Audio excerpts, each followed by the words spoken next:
Hi guys, I'm Tom, and today we'll be looking at what the Rec virus is. One of the most interesting, terrifying, and unique viruses we've seen in cinema and the horror genre is the virus of Tristana Medeiros, which appears in the memorable Spanish film series Rec. This virus, unlike many others we've encountered in the sci-fi and horror genres, stands out because it's a demonic virus that contains both spiritual and biological aspects. Essentially, it infects people with the malevolent essence of a demon, transforming them into a kind of hellish monster. It's somewhat similar to zombies, but has unique and very different qualities and characteristics. Because of its tragic and horrifying backstory, its grotesque and incredible features, the effects it has on its infected hosts, and its significant role in the story of the Rec film saga, Tristana Medeiros virus is considered one of the most terrifying and best-developed viruses we've seen in the horror genre. That's why in this video, I'll be diving deep into the origins of the Rec virus, also known as Tristana Medeiros demonic virus. I'll talk about its characteristics and qualities, explain the different symptoms and effects it has on its infected hosts, and finally, provide details about the creatures infected by the demonic virus. Tristana Medeiros demonic virus and parasite is unique because of its fascinating and terrifying origins, which are explored in the comics titled Rec, Historias Ineditas. This series not only delves into the virus's origin, but also includes various stories that complement the films. In the first Rec film, the health inspector confesses that the building is experiencing an outbreak of an infectious disease similar to rabies. He mentions that the symptoms of this disease vary depending on the blood type of the infected person. The inspector also reveals that the disease was traced back to the building after a dog became infected with the virus. When the dog was taken to the veterinarian, it turned extremely violent and attacked other pets at the clinic. Sadly, the dog had to be euthanized, and that's how they eventually began tracing its origin. After discovering the source, the apartment complex was placed under quarantine. The virus, once it infects people or animals, makes them violent and irrational, transforming them into a kind of monster that attacks anyone or anything in its path. This is evident with the old woman who attacks the police officers, and with Jennifer when she assaults the officer trying to help her. Essentially, the virus turns its infected hosts into a type of zombie. The origin of the virus can be traced back to Tristana Medeiros, also known as the Medeiros girl, who is the unfortunate source of the entire outbreak and the monstrous figure we see in the second Rec film. Originally, Tristana Medeiros was a Portuguese girl living in a convent where she worked as a cook. It is implied that she was very devout. However, one night while she was sleeping in her room, she was sexually assaulted by a group of priests who brutally attacked her. She was found the next day by a nun along with the bodies of all the priests, who were presumed dead, as was Tristana.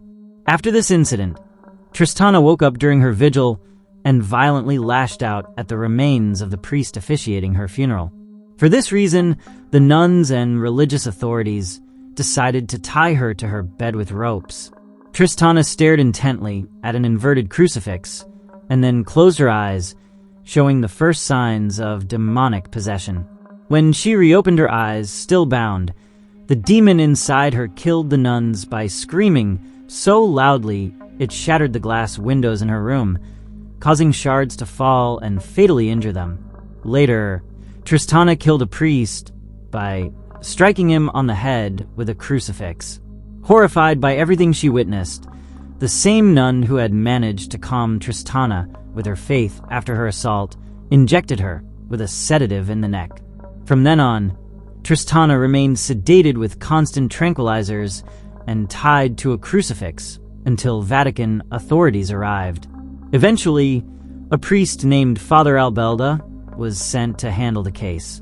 The case became well known in European media, and shortly after, Tristana was reported missing. It's important to note that Tristana Medeiros' demonic possession was primarily triggered by the trauma of being assaulted by trusted members of the church. This terrible and traumatic event spiritually and emotionally weakened her, leaving her vulnerable to demonic possession. This is the main reason why she not only seemingly died and became possessed, but also, in a supernatural manner, developed a demonic parasite within her. This aligns with the belief in many religions that when someone is spiritually weakened or undergoes severe trauma related to the church or religion, they become exposed to spiritual attacks. This makes it easier for a demon to possess them. Somehow, without being detected, Albelda took Medeiros to an apartment building in Barcelona, where he kept her tied up in the attic. Despite being a deeply religious man, Albelda was also a scientist and conducted several experiments using Medeiros blood, employing rats and local children as test subjects. His research revealed that this demonic possession functioned like an infectious disease, similar to how influenza spreads. He discovered this by isolating an enzyme present in Tristana's cells, which was the only biological difference found in the demon-possessed girl. By isolating the enzyme, Father Albelda sought to create a type of vaccine or special substance that could counteract its effects, essentially developing an effective biological cure for demonic possession. This was the primary objective of the research he carried out under direct orders from the Vatican.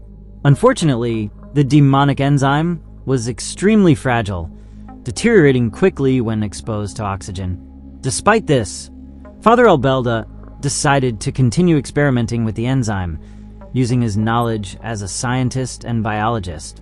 Over time, after conducting grotesque experiments, he realized that the enzyme was not only very resilient, but also began to mutate significantly, now acting as a virus with different strains. Initially, it behaved like a cold or the flu. This realization led Albelda to understand that the new virus created from the enzyme experiments could now spread directly and propagate itself. As a result, the Vatican ordered Father Albelda to dispose of Medeiros, all his research, and any samples of the potential virus, as it posed a complete threat to humanity. Albelda concluded that he needed to kill the possessed girl, who had unfortunately transformed into a horrific monstrous creature due to the demonic presence. He decided that killing her would prevent any potential contagion. To do so, Albelda poisoned Medeiros through her food, which consisted of various human body parts. After consuming the food, she appeared to faint and die. Albelda then removed her chains to finally dispose of the body. However, Medeiros awoke and left the attic where she had been confined, pursuing the priest. Albelda climbed into the air ducts in an attempt to escape. Unfortunately for him, the other infected children were trapped in the ducts, and the priest locked himself inside to die. Medeiros began living in the priest's apartment, which remained sealed until a young woman named Angela Vidal entered her room. Because Father Albelda used rats and children to experiment with a virus, a dog belonging to one of the other apartment residents became infected. Due to the level of demonic infection, it is revealed that the virus evolves within Medeiros' body and transforms into a kind of parasite. When Angela enters this place, Medeiros attacks her and inserts a worm-like organism into her mouth, successfully possessing the girl's body. This possession allows her to leave the attic, where she had been locked by the priest. Supernaturally, due to certain prayers and incantations left in the room by the priest, Angela encounters Father Owen, who enters the building with a special team. The demon pretends to be Angela, and the others believe Medeiros is still alive. Shortly after this, the creature dies because Angela shoots her. The demon does this to ensure its escape from the building, continuing to pretend to be Angela, who appears frightened but otherwise fine. In the third Rec film, which is chronologically the first, titled Genesis, we see how Tristana Medeiros' infection spreads during the wedding of Clara and Caldo. Here, a veterinarian who treated Jennifer's dog, named Max, was previously bitten by the dog infected with the demonic enzyme. This is why the man began to exhibit some symptoms, and that afternoon, When he attended Caldo and Clara's wedding, he fully succumbed to the infection. As a result, he started behaving erratically and aggressively. It is at this point that the man eventually attacks and bites some of the attendees, turning most of the guests into demonic zombies. Throughout the film, we see how Clara and Caldo are separated and strive to reunite. It is important to note that throughout the movie, it is demonstrated not only how the infection spreads rapidly, but also its supernatural and demonic nature. The infected cannot enter the nearby chapel because they are demonic beings, and that place is holy. Additionally, the film shows that the priest can paralyze the infected by reciting prayers and chants, which confirms that the Rec virus has both a supernatural and biological nature.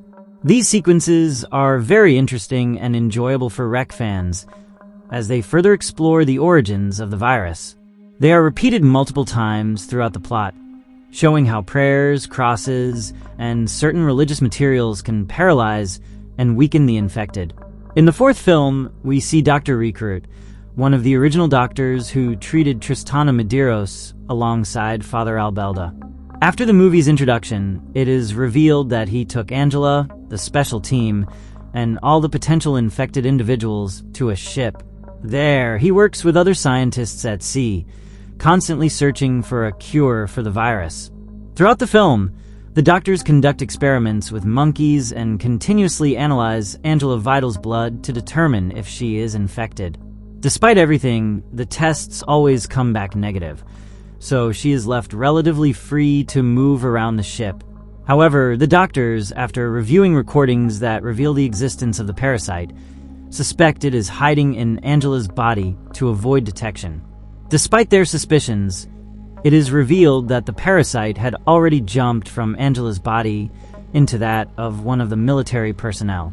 Eventually, the virus spreads across the ship, infecting almost everyone and turning them into demonic zombies, except for Angela.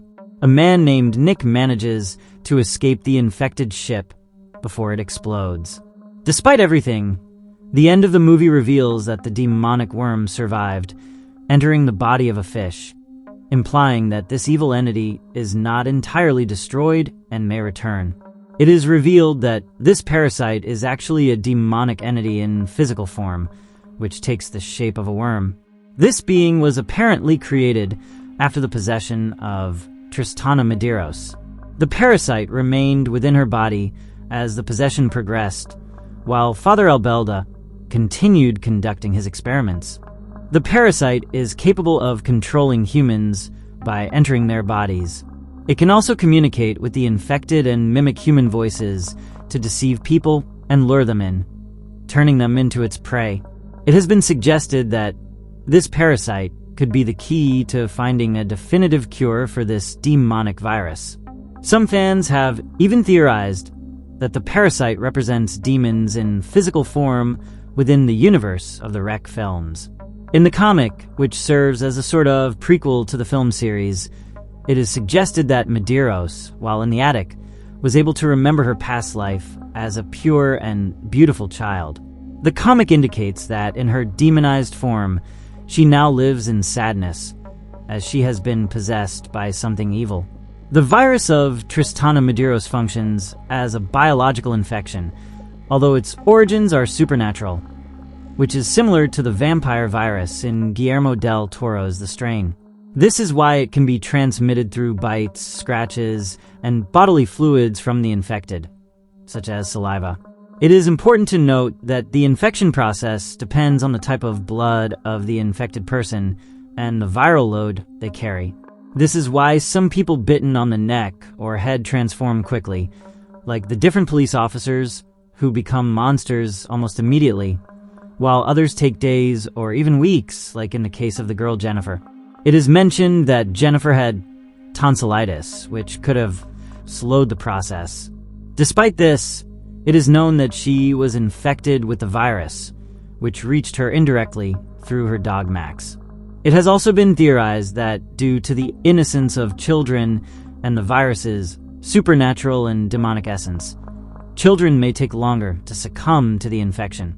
The infected created by this virus can run very fast and seem to feel no pain, leading them to attack relentlessly. In addition, they possess superhuman strength, making them extremely dangerous. Possessed or infected people can be temporarily stopped by religious forces. For example, if someone reads the Bible or uses certain specific objects, especially relics associated with priests or religious authorities like pastors or ministers, they can cause a kind of disruption in the infection. The virus can also affect animals. In addition to Jennifer's infected dog, Max, the comics show an infection at a zoo where the animals, including an albino gorilla named Snowflake, escaped the same night the events of the first and second films occurred. In the second movie, it is revealed that the demon from Medeiros has the ability to control the infected and communicate through them, as if they were part of a hive mind. This demon seems to have complete control over them. In the third movie, we can see the reflection of the girl Medeiros in a mirror, suggesting that she is the seed or origin of the virus. It has also been theorized that the Medeiros creature, seen in the first two films, exists in a different plane of reality, as it can only be seen and attack people when they are in complete darkness. The apartment where this creature resides also seems to change in the presence of darkness. For example, when an agent is pulled into a bathtub full of water, the environment transforms into darkness. But when the light returns, the bathroom returns to normal, and the agent disappears without a trace. This happens because of the supernatural powers of the powerful demon inside Medeiros. However, it is very important to note that a passage from the Bible is referenced, specifically from Peter chapter 2, verse 4. It says the following: "For God did not spare the angels who sinned, but cast them into hell and delivered them into chains of darkness, to be reserved for judgment." The supernatural prison created by Father Albelda, using various special rituals and leaving behind sacred seals, is a direct reference to this biblical passage.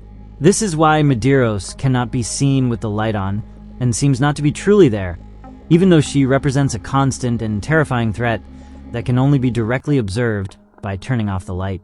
This is all we know about the Rec virus. I first saw these films and the comics in 2015 as, honestly, I wasn't initially motivated to watch them. I had been told that they weren't that scary, and unfortunately, I didn't fully appreciate them at first. However, the concept of the demonic virus seemed very interesting and at the same time terrifying, as it combines religious aspects with scientific experiments. It is said that when a person is truly possessed by a demon, their body and physiology completely change. Studying this phenomenon from a scientific standpoint adds a touch of realism to the origin of the virus. The movie Quarantine is basically a remake of Rec, but the most disappointing thing is that Quarantine is an almost exact copy scene by scene of Rec. This really annoyed me, especially because one of the co-directors and co-writers of Rec expressed his dissatisfaction, as their movie had come out just a year before, and there was no need for an English remake so soon. In my opinion, Rec is a much better film than Quarantine. However, I believe Quarantine helped Rec become known in many English-speaking countries, where people first saw the remake and then discovered that it was an adaptation of Rec.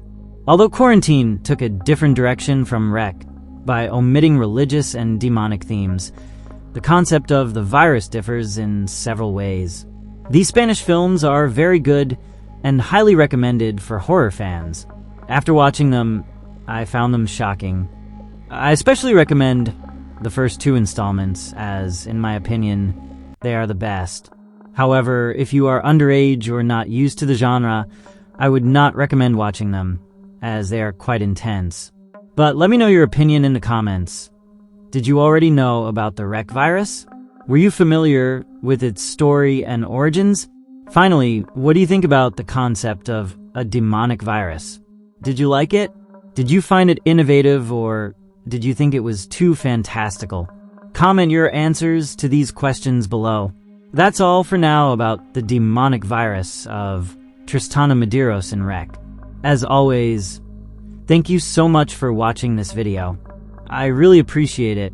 If you liked it, share it to support the channel, and don't forget to subscribe so you won't miss any of my new videos.